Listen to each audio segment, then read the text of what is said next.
ಭಕ್ತಾನಾಂ ಮಾನಸಾಂ ಭೋಜ ಭಾನವೇ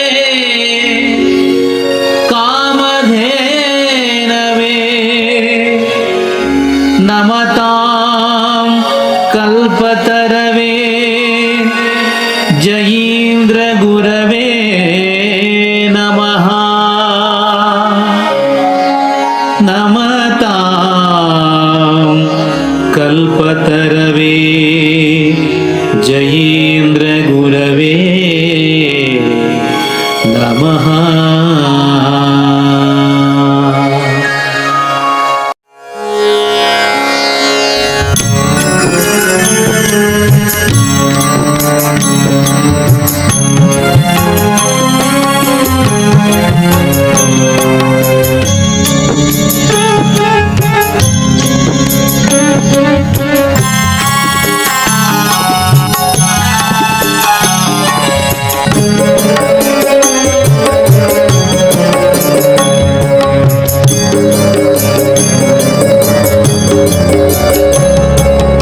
उद्धारकर्ता जय विजयेन्द्र उद्धारकर्ता जय विजयेन्द्र सद्गुरु गुणसान्द्र सुजनाम्बुधिचन्द्र सद्गुरु गुणसान्द्र सुजनाम्बुधिचन्द्र उद्धारकर्ता अजय्य विजयेन्द्र उद्धारकर्ता अजय्य विजयेन्द्र. ಶ್ರೀ ವ್ಯಾಸರಾಜರ ವಿದ್ಯಾಶಿಷ್ಯರು, ಶ್ರೀ ಸುರೇಂದ್ರ ತೀರ್ಥರ ಶಿಷ್ಯರು, ಶ್ರೀ ರಾಘವೇಂದ್ರ ಗುರು ಸಾರ್ವಭೌಮರ ಪರಮ ಗುರುಗಳು, ಭಕ್ತರ ಭಾಗ್ಯನಿಧಿಯಾಗಿ ಅಪಾರ ಪ್ರತಿಭೆ, ವಾಕ್ಚಾತುರ್ಯ ಮತ್ತು ಭಗವದ್ಭಕ್ತಿಯ ಮೂರ್ತಿಯಾಗಿ ಲೋಕದಲ್ಲಿ ಮೆರೆಯುತ್ತಿದ್ದವರು, ಚತುಷ್ಷಷ್ಠಿ ಕಲೆಯಲ್ಲಿ ನಿಪುಣರಾಗಿದ್ದವರು, ಕಾವ್ಯ, ನಾಟಕ, ತರ್ಕ, ವೇದಾಂತ ಸೇರಿದಂತೆ 100ಕ್ಕೂ ಹೆಚ್ಚು ಅಮೂಲ್ಯ ಗ್ರಂಥಗಳನ್ನು ರಚಿಸಿ ಸಾರಸ್ವತ ಲೋಕವನ್ನು ಬೆಳಗಿಸಿದವರು, ವಿಜಯೇಂದ್ರ ರಾಮ ಎಂಬ ಮುದ್ರಿಕೆಯಿಂದ ಕನ್ನಡದಲ್ಲಿಯೂ ಹಲವಾರು ಕೃತಿಗಳನ್ನು ರಚಿಸಿ ದ್ವೈತ ವೇದಾಂತ ಮತ್ತು ಹರಿದಾಸ ಸಾಹಿತ್ಯವನ್ನು ಶ್ರೀಮಂತಗೊಳಿಸಿದ ಮಹಾನ್ ಯತಿಶ್ರೇಷ್ಠರೇ ಶ್ರೀ ವಿಜಯೇಂದ್ರ ತೀರ್ಥರು.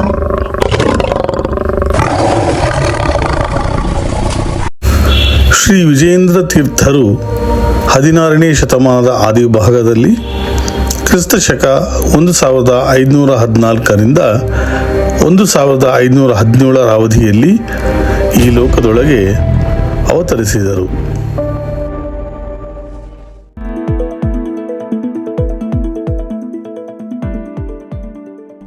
ಒಂದು ಸಂದರ್ಭದಲ್ಲಿ ಶ್ರೀ ವ್ಯಾಸರಾಜರು ಸಂಚಾರದ ವೇಳೆಯಲ್ಲಿ ಒಂದು ಗ್ರಾಮಕ್ಕೆ ಆಗಮಿಸಿದರು. ಅಲ್ಲಿನ ಬ್ರಾಹ್ಮಣ ಗ್ರಾಮಾಧಿಕಾರಿ ವೃದ್ಧನಾಗಿದ್ದು ಮಕ್ಕಳಿಲ್ಲದವರಾಗಿದ್ದ. ಆತ ಶ್ರದ್ಧಾ ಭಕ್ತಿಗಳಿಂದ ವ್ಯಾಸರಾಜರನ್ನು ಸೇವಿಸಿದನು. ಅವನ ಭಕ್ತಿಯಿಂದ ಸುಪ್ರೀತರಾದ ಶ್ರೀ ವ್ಯಾಸರಾಜರು ಆಶೀರ್ವಾದ ನೀಡಿ ಅವನಿಗೆ ಪುತ್ರ ಸಂತಾನವಾಗುವಂತೆ ಅನುಗ್ರಹಿಸಿದರು.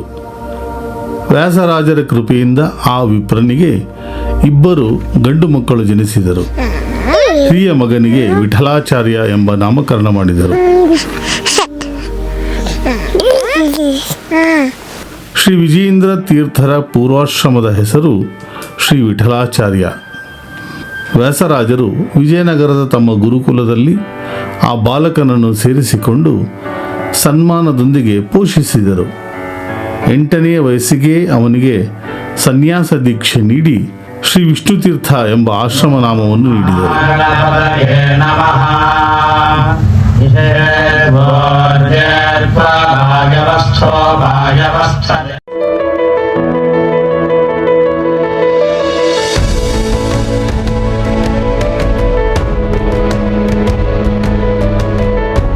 ಚುರುಕಾಗಿದ್ದ ಶ್ರೀ ವಿಷ್ಣುತೀರ್ಥರು ಗುರು ವ್ಯಾಸರಾಜರಿಂದ 64 ವಿದ್ಯೆಗಳನ್ನು ಸಂಪೂರ್ಣವಾಗಿ ಅಧ್ಯಯನ ಮಾಡಿ ಅವರ ಪರಮಾನುಗ್ರಹಕ್ಕೆ ಪಾತ್ರರಾದರು.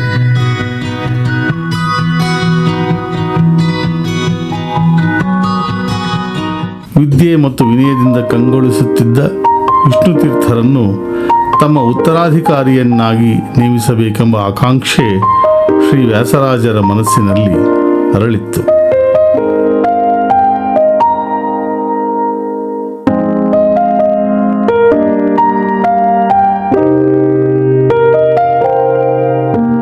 ಭೂಸುರಾತ್ರರಾದ ಶ್ರೀ ಸುರೇಂದ್ರ ತೀರ್ಥರು ದೇಶ ಪರ್ಯಟನೆ ಮಾಡುತ್ತಾ ಆನೆಗುಂದಿಗೆ ಬಂದರು.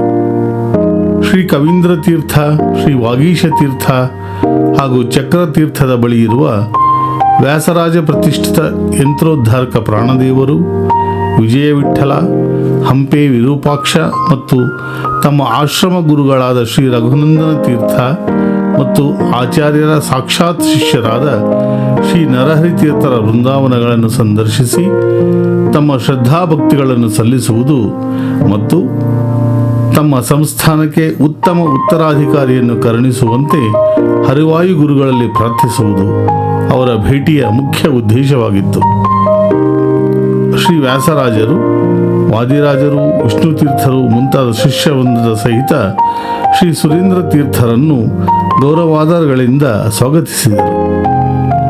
ಶ್ರೀ ಸುರೇಂದ್ರರು ಕೆಲವು ದಿವಸಗಳಿದ್ದು ಆನೆಗುಂದಿಯ ನಡುಗಟ್ಟೆಗೆ ಭೇಟಿಯಿತ್ತು. ಅಲ್ಲಿ ದಿಗ್ಗಜಗಳಂತೆ ವಿರಾಜಮಾನರಾಗಿರುವ ಮಾಧ್ವ ಯತಿಪುಂಗವರನ್ನು ಸಂದರ್ಶಿಸಿದರು. ತಮ್ಮ ಆಶ್ರಮ ಗುರುಗಳಾದ ರಘುನಂದನ ತೀರ್ಥರ ಸನ್ನಿಧಾನದಲ್ಲಿ ಅತೀವ ಶ್ರದ್ಧೆಯಿಂದ ಮೂಲರಾಮನ ಪೂಜೆಯನ್ನು ನೆರವೇರಿಸಿ ಆನಂದಿಸಿದರು.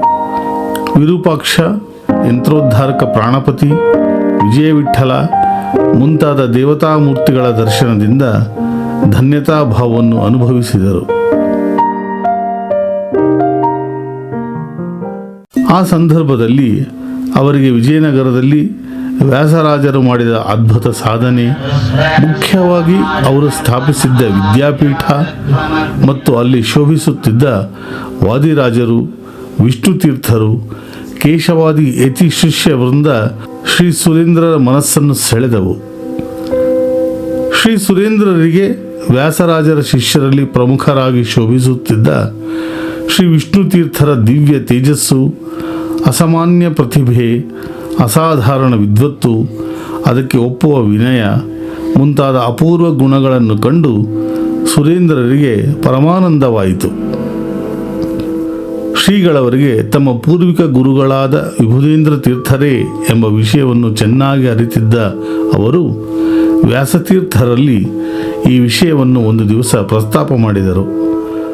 ತಮ್ಮ ಪ್ರಿಯ ಶಿಷ್ಯರಾದ ವಿಷ್ಣು ತೀರ್ಥರಲ್ಲಿ ನಮಗೆ ಪುತ್ರ ಭಾವನೆ ಉಂಟಾಗುತ್ತಿದೆ. ಆದ್ದರಿಂದ ವಿಷ್ಣು ತೀರ್ಥಂ ದೇಹಿ ಮಮ ಪುತ್ರೋಯಂ ಸತ್ಯವಾನ್ ಭವ ಎಂದು ವ್ಯಾಸರಾಜರನ್ನು ಸುರೇಂದ್ರರು ಪ್ರಾರ್ಥಿಸಿದರು. ದಿವ್ಯ ದೃಷ್ಟಿಯುಳ್ಳ ಶ್ರೀ ವ್ಯಾಸರಾಜರು ಇದನ್ನು ಅರ್ಥ ಮಾಡಿಕೊಂಡು ಶ್ರೀ ಸುರೇಂದ್ರರ ಮನವಿಯಂತೆ ತಮ್ಮ ಶಿಷ್ಯರನ್ನು ಅವರಿಗೆ ಅರ್ಪಿಸಲು ಸಂತೋಷದಿಂದ ಸಮ್ಮತಿಸಿದರು.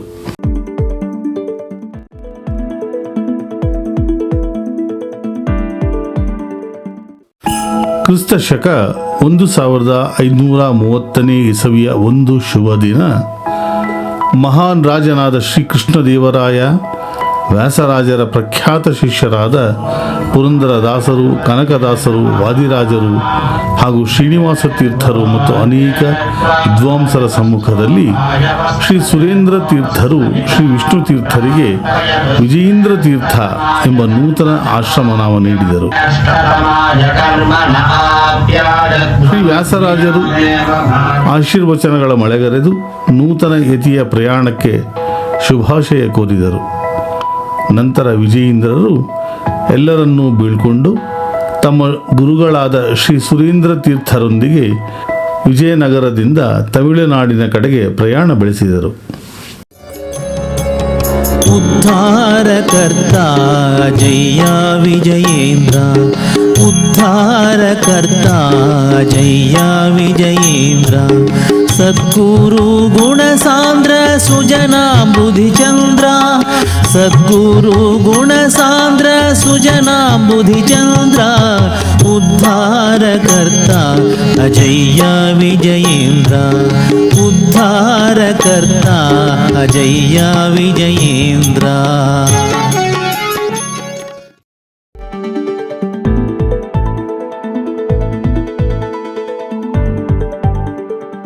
ಉಭಯ ಶ್ರೀಗಳು ನಾಗಲಾಪುರ ಹಾಗೂ ಮಾರ್ಗ ಮಧ್ಯದಲ್ಲಿ ಅನೇಕ ಸ್ಥಳಗಳಲ್ಲಿ ತಂಗಿ ತಂಜಾವೂರಿಗೆ ಪಾದಾರ್ಪಣೆ ಮಾಡಿದರು.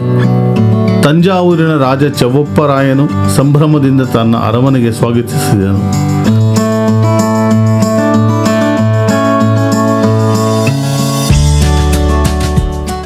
ತಂಜಾವೂರಿನಲ್ಲಿ ಕುಂಭಕೋಣೆಯ ಪಂಡಿತರು ಸಹ ಅವರನ್ನು ಆಹ್ವಾನಿಸಲು ಬಂದರು. ಆ ಕಾಲದಲ್ಲಿ ಕುಂಭಕೋಣೆ ಜ್ಞಾನ, ಸಂಸ್ಕೃತಿ ಮತ್ತು ಭಕ್ತಿಯ ನಾಡಾಗಿ ಪ್ರಸಿದ್ಧವಾಗಿತ್ತು. ಅನೇಕ ವಿದ್ವಾಂಸರ ಆವಾಸ ಸ್ಥಾನವಾಗಿತ್ತು. ಪವಿತ್ರ ಕಾವೇರಿ ನದಿಯ ತೀರದಲ್ಲಿ ಶೋಭಿಸುತ್ತಿದ್ದ ಕುಂಭೇಶ್ವರ ದೇವಾಲಯ ಪೌರಾಣಿಕ ಮಹತ್ವದಿಂದ ದಕ್ಷಿಣ ಕಾಶಿ ಎಂದು ಪ್ರಸಿದ್ಧಿ ಪಡೆದಿತ್ತು. ಸಾರಂಗಪಾಣಿ ದೇವಾಲಯ ಸೇರಿದಂತೆ ಅನೇಕ ದೇವಾಲಯಗಳ ಅಲಂಕಾರದಿಂದ ಆ ನಗರವು ನಿಜವಾಗಿಯೂ ದೇಗುಲಗಳ ನಗರ ಎಂಬ ಹೆಸರಿನ ಅರ್ಥವನ್ನು ಪೂರೈಸುತ್ತಿದ್ದಿತು.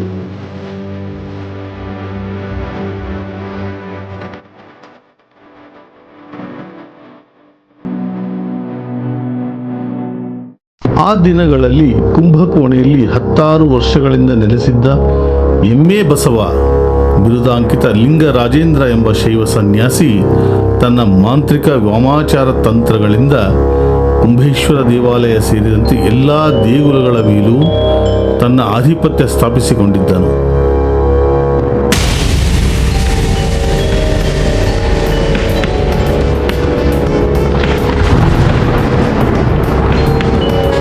ವಾಗ್ವಾದದ ಹೆಸರಿನಲ್ಲಿ ವಿದ್ವಾಂಸರನ್ನು ಆಹ್ವಾನಿಸಿ ತನ್ನ ವಾಕ್ಚಾತುರ್ಯ ಮತ್ತು ತಂತ್ರ ಬಲದಿಂದ ಅವರನ್ನು ಸೋಲಿಸುತ್ತಾ ಶೈವ ಮತಕ್ಕೆ ಬಲವಂತವಾಗಿ ಪರಿವರ್ತಿಸುತ್ತಿದ್ದ.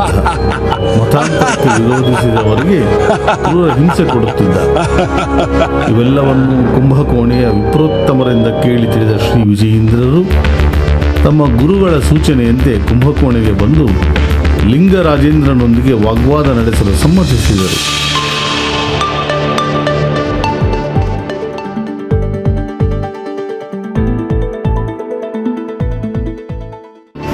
ಸಭೆಗೆ ತೆರಳುವಾಗಲೇ ಮಾರ್ಗ ಮಧ್ಯದಲ್ಲಿ ಶ್ರೀ ವಿಜಯೇಂದ್ರ ತೀರ್ಥರ ಹಾಗೂ ಲಿಂಗರಾಜೇಂದ್ರನ ಮೇನೆಗಳು ಮುಖಾಮುಖಿಯಾದವು.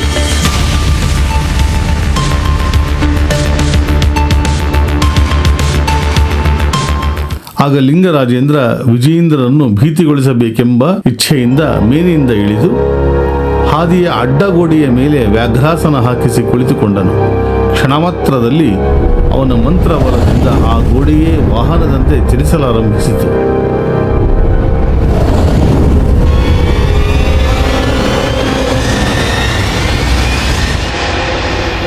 ಆಗ ವಿಜಯೇಂದ್ರರು ತಮ್ಮ ಮೇನೆಯನ್ನು ಹೊತ್ತಿದ್ದ ಭೋಗಿಗಳಿಗೆ ನಿಲ್ಲಿಸಲು ಸೂಚಿಸಿದರು.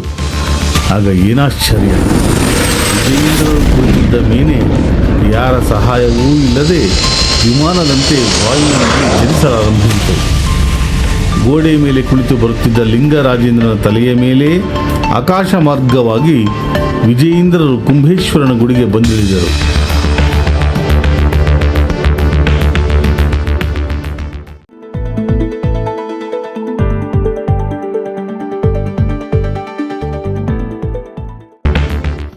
ಸಭೆಯಲ್ಲಿ ಲಿಂಗರಾಜೇಂದ್ರ ತಾನು ವಾದದಲ್ಲಿ ಸೋತರೆ ಕುಂಭಕೋಣೆಯಲ್ಲಿರುವ ತನ್ನ ಗದ್ದುಗೆ ಮಠವನ್ನು ದೇವಾಲಯದ ಅಧಿಪತ್ಯವನ್ನು ಸ್ವಾಮಿಗಳಿಗೆ ಅರ್ಪಿಸಿ ಈ ಊರನ್ನು ತ್ಯಜಿಸುತ್ತೇನೆ ಎಂದು ಹೇಳಿದನು.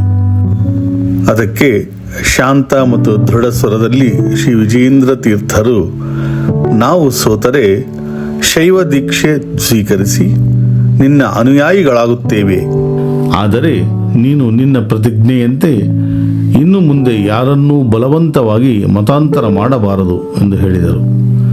ಆ ಷರತ್ತುಗಳನ್ನು ಸಭೆ ಸಂಪೂರ್ಣವಾಗಿ ಅಂಗೀಕರಿಸಿತು. ಲಿಂಗರಾಜೇಂದ್ರ ತಾನು ಜಯಿಸಲಿದ್ದೇನೆಂಬ ಅಹಂಕಾರದಿಂದ ವಾದ ಪ್ರಾರಂಭಿಸಿದನು. ವಾದ ಸಭೆಯ ಮಧ್ಯದಲ್ಲಿ ಲಿಂಗರಾಜೇಂದ್ರನ ಅಹಂಕಾರದ ಪ್ರಕಾಶ ಕ್ಷಣಾರ್ಧದಲ್ಲೇ ಮಾಯವಾಯಿತು. ಶ್ರೀ ವಿಜಯೇಂದ್ರ ತೀರ್ಥರು ಶ್ರುತಿ ಸ್ಮೃತಿ ಪುರಾಣಗಳಿಂದ ದೃಢವಾದ ಪ್ರಣಾಮಗಳನ್ನು ಉಲ್ಲೇಖಿಸುತ್ತಾ ಪರಬ್ರಹ್ಮನೊಬ್ಬನೇ ಸರ್ವೋತ್ತಮನು, ಆತನೇ ನಿರ್ದೋಷ ಜ್ಞಾನಾನಂದ ಸ್ವರೂಪನಾದ ಶ್ರೀಹರಿ ಎಂದು ವೈದಿಕ ಸತ್ಯವನ್ನು ಸ್ಥಾಪಿಸಿದರು. ತಮ್ಮ ತರ್ಕಬಲ ಮತ್ತು ವೇದಜ್ಞಾನದ ಪ್ರಭಾವದಿಂದ ಲಿಂಗರಾಜೇಂದ್ರನ ಎಲ್ಲ ವಾದಗಳನ್ನು ಲೀಲಾಜಾಲವಾಗಿ ತುಂಡರಿಸಿದ ವಿಜಯೇಂದ್ರರ ಎದುರು ಅವನು ನಿಶ್ಶಬ್ದನಾಗಿ ಸೋಲನ್ನು ಒಪ್ಪಿಕೊಂಡನು. ಆದರೆ ವಿಜಯೇಂದ್ರರು ಅವನನ್ನು ತಿರಸ್ಕರಿಸದೆ ವಿದ್ಯಾಮಠದ ಪರಂಪರೆಯಂತೆ ಗೌರವದಿಂದ ಸನ್ಮಾನಿಸಿದರು.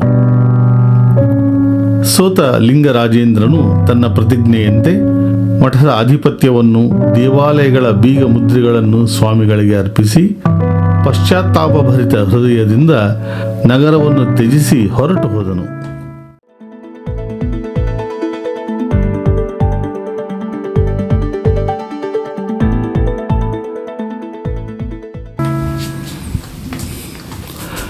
ಶ್ರೀ ವಿಜಯೇಂದ್ರರ ವಿದ್ಯಾ ವೈಭವವನ್ನು ಕಣ್ಣಾರೆ ಕಂಡು ಆನಂದಿತನಾದ ತಂಜಾವೂರಿನ ಚವಪ್ಪ ಭೂಪಾಲನು ಅವರನ್ನು ಆನೆಯ ಮೇಲೆ ಕೂಡಿಸಿ ಕುಂಭಕೋಣೆಯ ರಾಜಬೀದಿಗಳಲ್ಲಿ ಮೆರವಣಿಗೆ ಮಾಡಿಸಿದನಲ್ಲದೆ ಶ್ರೀಗಳವರಿಗೆ ಅನೇಕ ಕಾಣಿಕೆಗಳನ್ನು ಸಮರ್ಪಿಸಿ ಸನ್ಮಾನಿಸಿದನು.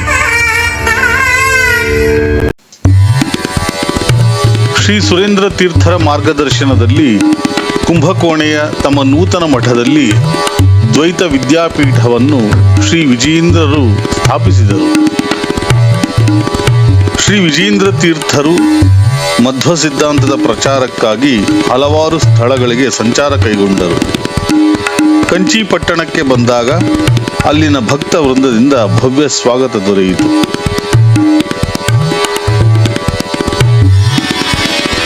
ಪರಮತೀಯ ಪಂಡಿತರು ಗುಂಪು ಗುಂಪಾಗಿ ವಾದಯುದ್ಧಕ್ಕೆ ಬಂದು ವಿಜಯೇಂದ್ರರ ವಾಗ್ವೈಖರಿಯ ಮುಂದೆ ನಿರುತ್ತರರಾಗಿ ಜಯಪತ್ರಿಕೆ ಬರೆದುಕೊಟ್ಟರು.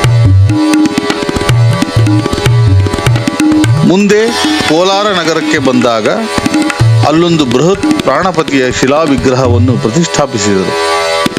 ಮುಂದೆ ಮುಳಬಾಗಿಲಿಗೆ ಬಂದು ತಮ್ಮ ಪರಮ ಗುರುಗಳಾದ ಶ್ರೀಪಾದರಾಜರ ಭವ್ಯ ವೃಂದಾವನಕ್ಕೆ ತಮ್ಮ ಪ್ರಣಾಮಗಳನ್ನು ಸಲ್ಲಿಸಿದರು. ಮುಂದೆ ತುಮಕೂರು ನಗರವನ್ನು ತಲುಪಿ ಆಂಜನೇಯನ ವಿಗ್ರಹವನ್ನು ಪ್ರತಿಷ್ಠಾಪಿಸಿದರು. ಆ ಸ್ಥಳದಲ್ಲಿ ಶ್ರೀ ರಾಘವೇಂದ್ರ ಸ್ವಾಮಿಗಳವರ ವೃಂದಾವನವೂ ಪ್ರತಿಷ್ಠಾಪಿಸಲ್ಪಟ್ಟಿದೆ. ತುಮಕೂರಿನಿಂದ ವಿಜಯನಗರಕ್ಕೆ ತೆರಳಿ ತಮ್ಮ ಗುರುಗಳಾದ ಶ್ರೀ ವ್ಯಾಸರಾಜರನ್ನು ಸಂದರ್ಶಿಸಿ ಪ್ರಣಾಮಗಳನ್ನು ಸಲ್ಲಿಸಿದರು. ಶ್ರೀ ವಿಜಯೇಂದ್ರ ತೀರ್ಥರು ವಿಜಯನಗರದಲ್ಲಿದ್ದಾಗಲೇ ಶ್ರೀ ವ್ಯಾಸರಾಜರು ಹೇವಿಳಂಬಿ ಸಂವತ್ಸರದ ಫಾಲ್ಗುಣ ಬಹುಳ ಚತುರ್ಥಿಯ ಸ್ಥಿರವಾರದಂದು ಹರಿಸ್ಮರಣಾಪೂರ್ವಕ ಹರಿಪುರವನ್ನು ಸೇರಿದರು.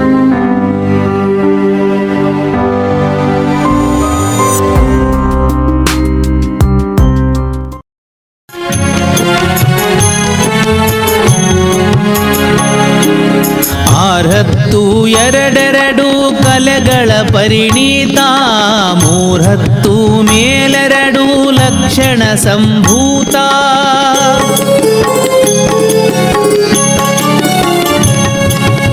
ಆರ್ಹತ್ತು ಎರಡೆರಡು ಕಲೆಗಳ ಪರಿಣಿತ, ಮೂರ್ಹತ್ತು ಮೇಲೆರಡು ಲಕ್ಷಣ ಸಂಭೂತ. ನೂರೆರಡು ಮತ್ತೆರಡು ಗ್ರಂಥಗಳ ಬರೆದಾತ, ನೂರೆರಡು ಮತ್ತೆರಡು ಗ್ರಂಥಗಳ ಬರೆದಾತ. ಮೂರ್ಹೊತ್ತು ಶ್ರೀಹರಿಯ ಗುಣರೂಪ ಕಾಂಬಾತ, ಮೂರ್ಹೊತ್ತು ಶ್ರೀಹರಿಯ ಗುಣರೂಪ ಕಾಂಬಾತ. ಉದ್ಧಾರಕರ್ತ ಜಯ ವಿಜಯೇಂದ್ರ, ಉದ್ಧಾರಕರ್ತ ಜಯ ವಿಜಯೇಂದ್ರ. ಶ್ರೀ ವಿಜಯೇಂದ್ರ ತೀರ್ಥರ ಖ್ಯಾತಿ ಹೆಚ್ಚುತ್ತಿದ್ದಂತೆ ದೇಶದ ವಿವಿಧ ಭಾಗಗಳಲ್ಲಿ ನೆಲೆಸಿದ್ದ ವಿದ್ವನ್ಮಣಿಗಳು ಕುಂಭಕೋಣೆಯತ್ತ ಮುಖ ಮಾಡತೊಡಗಿದರು. ಮಧ್ವ ಸಿದ್ಧಾಂತದ ಪ್ರತಿಷ್ಠಾಪನೆಗಾಗಿ ತಾವು ಕಲಿತ ವಿದ್ಯೆಯನ್ನು ಪಣವಾಗಿಟ್ಟು ಯಾರು ಯಾವ ವಿದ್ಯೆಯಲ್ಲಿ ಯಾವಾಗ ಬೇಕಾದರೂ ನಮ್ಮೊಂದಿಗೆ ವಾದಿಸಬಹುದು ಎಂದು ಚತುಷ್ಷಷ್ಟಿ ಕಲಾ ಪಾರೀಣ ಶೇಖರ ಎಂಬ ಬಿರುದುಳ್ಳ ವಿಜಯೇಂದ್ರರು ಸಾಧಿದ್ದರಿಂದ ವಿವಿಧ ವಿದ್ಯೆಗಳಲ್ಲಿ ಪರಿಣಿತರಾದವರು ತಮ್ಮ ವಿದ್ಯೆಯಿಂದ ಶ್ರೀಗಳವರನ್ನು ಜಯಿಸಿ ಬಹುಮಾನ ಪಡೆಯುವ ಆಸೆಯಿಂದ ಶ್ರೀಮಠಕ್ಕೆ ಬರಲಾರಂಭಿಸಿದರು.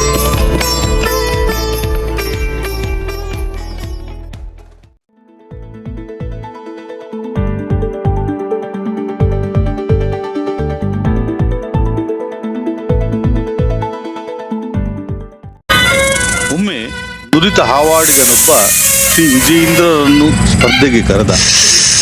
ಪುಂಗಿಯ ನಾದಕ್ಕೆ ವಿಷಸರ್ಪವೊಂದು ಹೆಡೆಬಿಚ್ಚಿ ತೂಗಾಡತೊಡಗಿತು.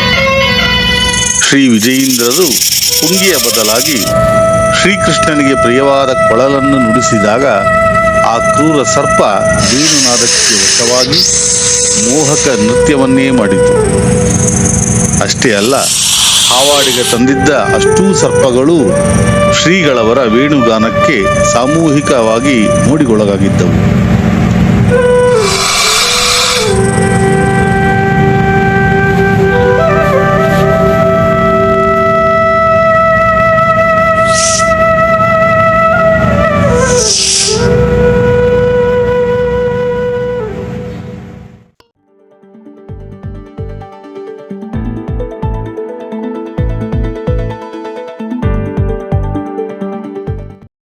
ಶ್ರೀ ವಿಜಯೇಂದ್ರರ ಶಿಲ್ಪಕಲಾ ಕೌಶಲ್ಯವೂ ಬೆರಗುಗೊಳಿಸುವಂತಹುದು.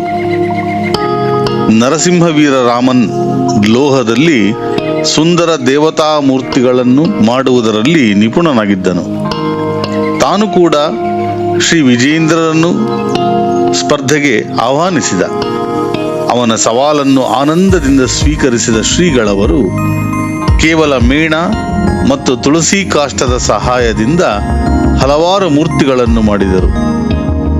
ಶ್ರೀಗಳವರು ಕೆಲವೇ ಗಂಟೆಗಳಲ್ಲಿ ಯೋಗ ನಾರಸಿಂಹ,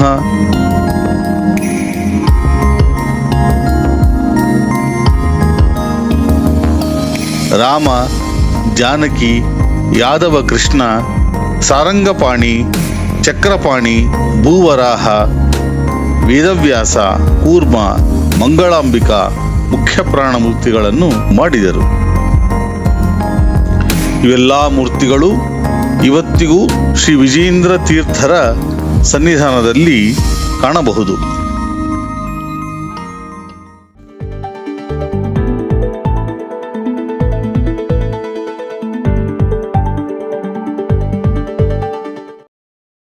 ಒಮ್ಮೆ ಶೈವ ಸನ್ಯಾಸಿಗಳ ಶಿಷ್ಯರೆಲ್ಲ ಸೇರಿ ಶ್ರೀ ವಿಜಯೇಂದ್ರರ ಕೀರ್ತಿಗೆ ಮಸಿ ಬೆಳೆಯಬೇಕೆಂದುಕೊಂಡಾಗ ಅವರ ಕಣ್ಣಿಗೆ ಬಿದ್ದಿದ್ದು ಕುಂಭೇಶ್ವರ ಮತ್ತು ಸಾರಂಗಪಾಣಿ ದೇವಾಲಯಗಳ ನಡುವೆ ಇದ್ದ ಸರೋವರ. ಅದೇ ಹೇಮ ಸರೋವರ. ಮತಃಕಲಹದ ವಿಷಬೀಜ ಬಿತ್ತಲು ಕುಂಭೇಶ್ವರ ದೇವಸ್ಥಾನದ ಎದುರಿಗಿರುವ ಈ ಸರೋವರ ಸಹಜವಾಗಿ ಶೈವರಿಗೆ ಸೇರಬೇಕಾಗಿತ್ತು. ಆದರೆ ವಿಜಯೇಂದ್ರರ ಪಕ್ಷಪಾತದಿಂದಾಗಿ ಶ್ರೀ ವೈಷ್ಣವರ ಪಾಲಾಗಿದೆ ಎಂಬ ತಗಾದೆ ತೆಗೆದರು. ಸರೋವರದಲ್ಲಿ ಅನೇಕ ಶೈವ ಚಿಹ್ನೆಗಳಿವೆ, ಬೇಕಾದರೆ ನಾಳೆ ಪರೀಕ್ಷೆ ಮಾಡಿ ಎಂದು ಹಿಂದಿನ ದಿನ ರಾತ್ರಿ ಸಾವಿರಾರು ಶಿವಲಿಂಗಗಳನ್ನು, ನಂದಿ ವಿಗ್ರಹಗಳನ್ನು ಸರೋವರದಲ್ಲಿ ಹಾಕಿಕೊಂಡರು. ಇದನ್ನು ಜ್ಞಾನದೃಷ್ಟಿಯಿಂದ ತಿಳಿದ ಶ್ರೀಗಳವರು ಮರುದಿನ ಬೆಳಿಗ್ಗೆ ಪರೀಕ್ಷೆಯ ಮುಂಚೆ ಶ್ರೀ ವಿಜಯೇಂದ್ರರು ಒಂದು ಹಿಡಿ ಮಂತ್ರಾಕ್ಷತೆಯನ್ನು ಸರೋವರದ ನೀರಿಗೆ ಹಾಕಿ ಈಜುಗಾರರಿಗೆ ಶೋಧಿಸಲು ಹೇಳಿದರೆ ಏನಾಶ್ಚರ್ಯ, ಒಬ್ಬೊಬ್ಬರಂತೆ ಬಂದ ಈಜುಗಾರರ ಕೈಯಲ್ಲಿ ಸಾಲಿಗ್ರಾಮ ಮತ್ತು ಆಂಜನೇಯನ ವಿಗ್ರಹಗಳು. ಕುಹಕಿಗಳು ತಾವಾಗಿಯೇ ಮುಂದೆ ಬಂದು ತಮ್ಮ ತಪ್ಪುಗಳನ್ನು ಒಪ್ಪಿಕೊಂಡರು.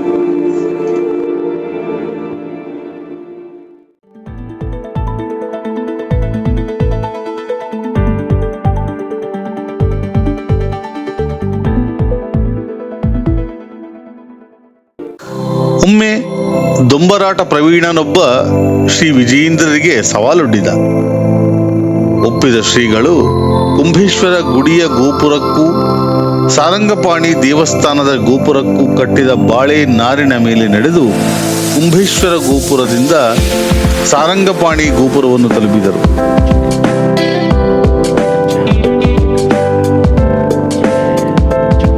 ಜನರಿಗೆ ತಮ್ಮ ಕಣ್ಣನ್ನು ತಮಗೇ ನಂಬಲಾಗಲಿಲ್ಲ. ದೊಂಬರದವನು ಸಹ ದಂಗಾದ.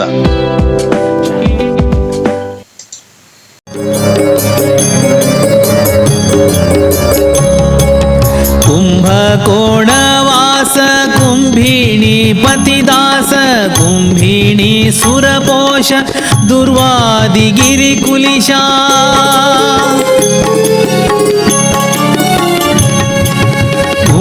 ಕುಂಭಕೋಣವಾಸ ಪತಿದಾಸ ಕುಂಭಿಣಿ ಸುರಪೋಷ ದುರ್ವಾದಿಗಿರಿಕುಲಿಶ ಕುಂಭೇಶನಂತಸ್ಥ ಕಂಬದೋದ್ಭವನನ್ನು ಕುಂಭೇಶನಂತಸ್ಥ ಕಂಬದೋದ್ಭವನನ್ನು ತುಂಬು ಸಂಭ್ರಮದಿಂದ ಸ್ಮರಿಸುತ್ತ ಸುಖಿಸುವ ತುಂಬು ಸಂಭ್ರಮದಿಂದ ಸ್ಮರಿಸುತ್ತ ಸುಖಿಸುವ ಉದ್ಧಾರಕರ್ತ ಅಜಯ್ಯ ವಿಜಯೇಂದ್ರ ಉದ್ಧಾರಕರ್ತ ಅಜಯ್ಯ ವಿಜಯೇಂದ್ರ.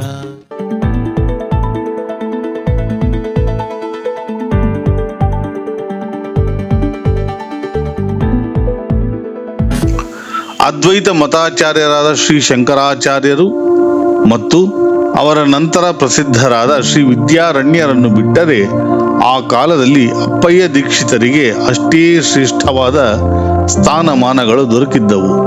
ಕವಿ ಚಕ್ರವರ್ತಿಗಳಾಗಿದ್ದ ದೀಕ್ಷಿತರು ನಾನಾ ಕಲೆಗಳಲ್ಲಿಯೂ ಅತ್ಯುತ್ತಮ ಪ್ರಭುತ್ವವನ್ನು ಪಡೆದುಕೊಂಡಿದ್ದರು. ಎಲ್ಲಕ್ಕೂ ಕಳಶವಿಟ್ಟಂತೆ ಅವರು ಶೈವಾದ್ವೈತ ಎಂಬ ನೂತನ ಮತ ಪ್ರವರ್ತಕರಾಗಿ ಶೈವಾದ್ವಿಮತ ಸ್ಥಾಪನಾಚಾರ್ಯ ಎಂಬ ಬಿರುದನ್ನು ಸಂಪಾದಿಸಿದ್ದರು. ವಿಜಯೀಂದ್ರರ ಕೀರ್ತಿಯನ್ನು ಕೇಳಿ ಅವರನ್ನು ವಾದದಲ್ಲಿ ಮಣಿಸಬೇಕೆಂಬ ಉದ್ದೇಶದಿಂದ ಕುಂಭಕೋಣಕ್ಕೆ ಬಂದರು. ಪ್ರಕಾಂಡ ಪಂಡಿತರಾದ ಅಪ್ಪಯ್ಯ ದೀಕ್ಷಿತರು ವಿಜಯೀಂದ್ರರಿಗೆ ಸುಲಭವಾಗಿ ಮಣಿಯಲಿಲ್ಲ. ವಾದ ವಿವಾದಗಳು ವರ್ಷಾನುಗಟ್ಟಲೆ ನಡೆದವು. ಆ ಐತಿಹಾಸಿಕ ಪಾಂಡಿತ್ಯ ಪ್ರದರ್ಶನ 12 ವರ್ಷಗಳ ಕಾಲ ಪ್ರತ್ಯಕ್ಷವಾಗಿಯೂ ಪತ್ರಮುಖೇನವೂ ನಡೆಯಿತು. ಸ್ವಯಂ ಗ್ರಂಥಕರ್ತರಾದ ಅಪ್ಪಯ್ಯ ದೀಕ್ಷಿತರು ತಮ್ಮ ನಿಲುವನ್ನು ಸಮರ್ಥಿಸಲು 100 ಗ್ರಂಥಗಳನ್ನು ರಚಿಸಿದರು. ಅದಕ್ಕೆ ಪ್ರತಿಯಾಗಿ ಶ್ರೀ ವಿಜಯೀಂದ್ರರೂ ಸಹ ಮಧ್ವ ಸಿದ್ಧಾಂತ ಪ್ರಮೇಯ ಪೂರ್ಣವಾದ 104 ಶ್ರೇಷ್ಠ ಗ್ರಂಥಗಳನ್ನು ರಚಿಸಿ ದೀಕ್ಷಿತರ ವಾದವನ್ನು ನಿರಾಕರಿಸಿದರು. ಕಾವ್ಯ, ತರ್ಕ, ಅಲಂಕಾರ, ವ್ಯಾಕರಣ, ಮೀಮಾಂಸ, ನ್ಯಾಯಶಾಸ್ತ್ರ, ವೇದಾಂತ ಮುಂತಾದ ಎಲ್ಲ ವಿಷಯಗಳಲ್ಲಿಯೂ ಅಪ್ಪಯ್ಯ ದೀಕ್ಷಿತರಿಗೆ ವಿಜಯೀಂದ್ರರ ಮುಂದೆ ನಿಲ್ಲಲಾಗಲಿಲ್ಲ. ಪರಾಜಿತರಾದ ಅಪ್ಪಯ್ಯ ದೀಕ್ಷಿತರು ತಮ್ಮ ಸೋಲನ್ನು ಸಹೃದಯತೆಯಿಂದ ಒಪ್ಪಿಕೊಂಡರು.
ಉಡುಪಿ ಅಷ್ಟಮಠಗಳಲ್ಲಿ ಒಂದಾದ ಶ್ರೀ ಸೋದಾ ಮಠಾಧೀಶ ಶ್ರೀ ವಾದಿರಾಜ ತೀರ್ಥರು ಮತ್ತು ಶ್ರೀ ವಿಜಯೀಂದ್ರ ತೀರ್ಥರು ಸಮಕಾಲೀನರು. ಇಬ್ಬರೂ ಋಜುಶ್ರೇಷ್ಠರು, ಇಬ್ಬರೂ ವ್ಯಾಸರಾಜರ ವಿದ್ಯಾಶಿಷ್ಯರು.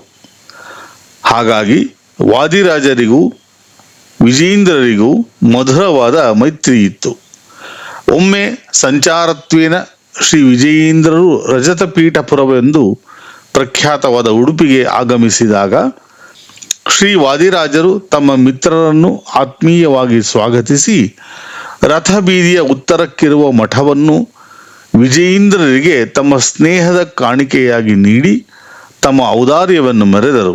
ಮುಂದೆ ವಿಜಯೀಂದ್ರರ ಪರಂಪರೆಯಲ್ಲಿಯೇ ಬಂದ ಶ್ರೀ ಸುಶೀಲೇಂದ್ರ ತೀರ್ಥರು ಕ್ರಿಸ್ತಶಕ 1926ರಲ್ಲಿ ಉಡುಪಿಗೆ ಕೃಷ್ಣ ದರ್ಶನಕ್ಕಾಗಿ ಆಗಮಿಸಿದ್ದಾಗ ಶ್ರೀ ವಾದಿರಾಜರು ವಿಜಯೀಂದ್ರರಿಗೆ ಕಾಣಿಕೆಯಾಗಿ ನೀಡಿದ ಮಠದಲ್ಲಿ ಶ್ರೀ ರಾಘವೇಂದ್ರ ಸ್ವಾಮಿಗಳ ಮೂಲ ಮೃತ್ತಿಕಾ ವೃಂದಾವನವನ್ನು ಪ್ರತಿಷ್ಠಾಪಿಸಿದರು.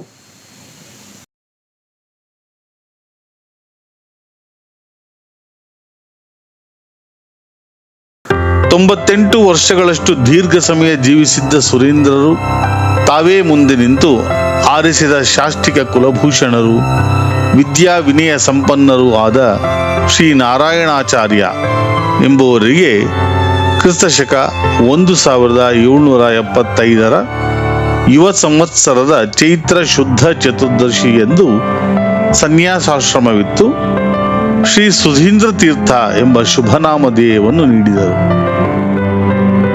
ನೂತನ ಯತಿಗಳನ್ನು ತಮ್ಮ ಶಿಷ್ಯೋತ್ತಮರಾದ ಶ್ರೀ ವಿಜಯೀಂದ್ರರಿಗೆ ಒಪ್ಪಿಸಿದರು.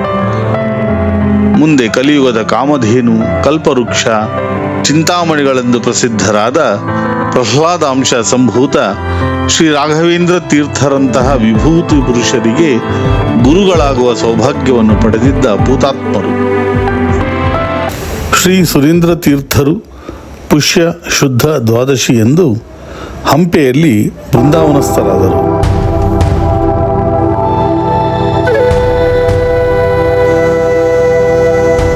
ಶ್ರೀ ವಿಜಯೇಂದ್ರ ಗುರುವರ್ಯರು ವ್ಯಾಕರಣ ಶಾಸ್ತ್ರ ಕೋವಿದರಾದ ಭಟ್ಟೋಜಿ ದೀಕ್ಷಿತ, ತರ್ಕ ಪಂಡಿತರಾದ ಮುರಳೀಧರ ಭಟ್ಟ, ವಾರಣಾಸಿಯ ಗಂಗಾಧರ ಶರ್ಮ, ಪ್ರಭಂಜನ ಶರ್ಮ, ಅಘಮರ್ಷಣ ತಾತಾಚಾರ್ಯ, ಪಕ್ಷಧರ ಮಿಶ್ರ ಮೊದಲಾದವರಲ್ಲದೆ ಬೌದ್ಧ, ಜೈನ, ಶೈವ, ಚಾರ್ವಾಕ, ವಿಶಿಷ್ಟಾದ್ವೈತ ಮುಂತಾದ ಹಲವಾರು ಮತದ ಪಂಡಿತರೊಡನೆ ವಾದಿಸಿ ವಿಜಯಿಯಾದರು. ಶ್ರೀ ವಿಜಯೇಂದ್ರ ತೀರ್ಥರ ಗ್ರಂಥ ಸಮೂಹ.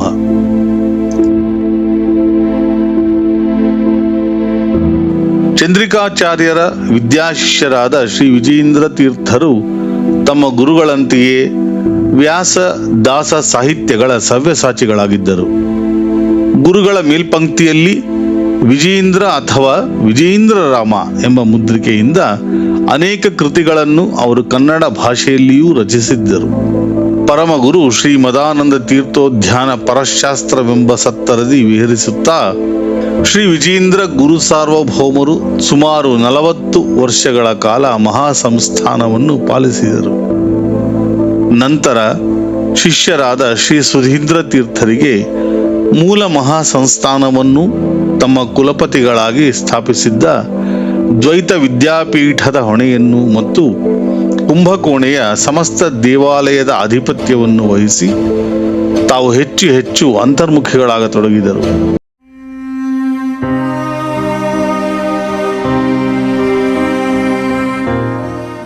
ಇಚ್ಛಾಮರಣಿಗಳಾದ ಶ್ರೀ ವಿಜಯೇಂದ್ರ ಗುರು ಸಾರ್ವಭೌಮರು ಜ್ಯೇಷ್ಠ ಬಹುಳ ತ್ರಯೋದಶಿ ಶುಭ ದಿವಸದಂದು ಹರಿಧ್ಯಾನ ತತ್ಪರರಾಗಿ ತಾವು ಮಹತ್ತರ ಸಾಧನೆಗೈದ ಕುಂಭಕೋಣದಲ್ಲಿಯೇ ತಮ್ಮ ಅವತಾರ ಕಾರ್ಯವನ್ನು ಸಮಾಪ್ತಗೊಳಿಸಿದರು.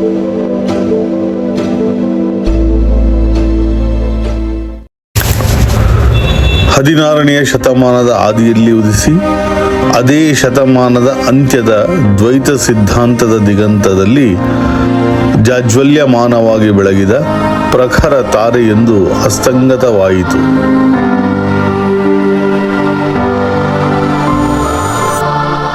ಋಜುಗಣಸ್ಥರಾದ ಶ್ರೀಗಳವರ ಪವಿತ್ರ ದೇಹವನ್ನು ನಿಕ್ಷೇಪ ಮಾಡಿ ಕುಂಭಕೋಣದ ಶ್ರೀಮಠದ ಶ್ರೀ ಲಕ್ಷ್ಮೀನಾರಾಯಣನ ದಿವ್ಯ ಮೂರ್ತಿಯ ಎದುರಿಗೆ ಬೃಂದಾವನ ಪ್ರತಿಷ್ಠೆ ಮಾಡಲಾಯಿತು. ಗುರುಗಳ ಬೃಂದಾವನವನ್ನು ವಿದ್ಯುಕ್ತವಾಗಿ ಪೂಜಿಸಿದ ಶ್ರೀ ಸುಧೀಂದ್ರ ತೀರ್ಥರು ಭಕ್ತಾನಾಂ ಮಾನಸಾಂ ಭೋಜ ಭಾನವೇ ಕಾಮಧೇನವೇ ನಮತಾಂ ಕಲ್ಪತರವೇ ಜಯೀಂದ್ರ ಗುರವೇ ನಮಃ ಎಂಬ ಚರಮ ಶ್ಲೋಕವನ್ನು ರಚಿಸಿ ಅವರ ಗುಣಗಾನ ಮಾಡಿದರು. ಭಕ್ತಾನಾಂ ಮಾನಸಾಂ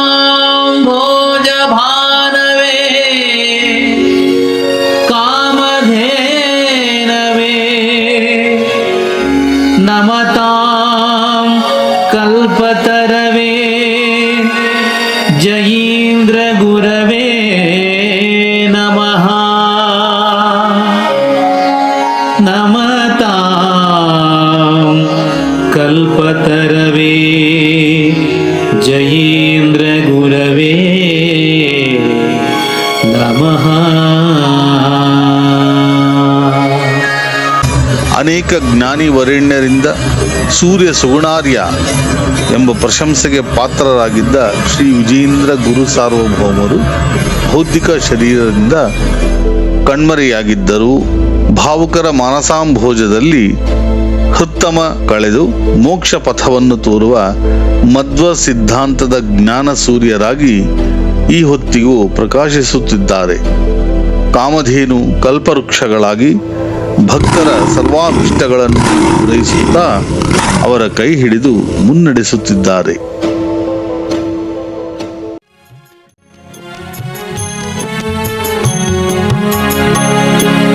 ಮಣಿಯುವ ಶರಣರ ಮನದ ಕತ್ತಲೆ ಕಳೆದು ತಣಿಸುತ್ತ ಮನದಿಚ್ಛೆ ಸುರಧೇನು ವಂದದಿ.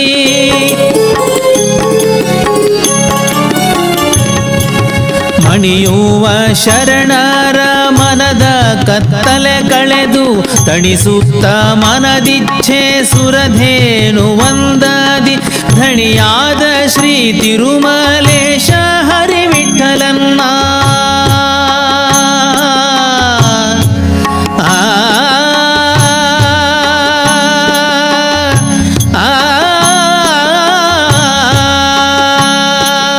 ದಣಿಯಾದ ಶ್ರೀ ತಿರುಮಲೇಶ ಹರಿವಿಠಲನ್ನ ದಣಿಯಾದ ಶ್ರೀ ತಿರುಮಲೇಶ ಹರಿವಿಠಲನ್ನ ಕಾಣಿಸಿ ಕೊಡುವ ಕಾರುಣ್ಯ ಸುಧೆಗರೆದು ಕಾಣಿಸಿ ಕೊಡುವ ಕಾರುಣ್ಯ ಸುಧೆಗರೆದು ಉದ್ಧಾರಕರ್ತ ಅಜೇಯ ವಿಜಯೇಂದ್ರ ಉದ್ಧಾರಕರ್ತ ಅಜೇಯ ವಿಜಯೇಂದ್ರ ಸದ್ಗುರು ಗುಣಸಾಂದ್ರ ಸುಜನಾಂಬುಧಿಚಂದ್ರ ಸದ್ಗುರು ಗುಣಸಾಂದ್ರ ಸುಜನಾಂಬುಧಿಚಂದ್ರ ಉದ್ಧಾರಕರ್ತ ಅಜೇಯ ವಿಜಯೇಂದ್ರ ಉದ್ಧಾರಕರ್ತ ಅಜೇಯ ವಿಜಯೇಂದ್ರ ಅಜಯ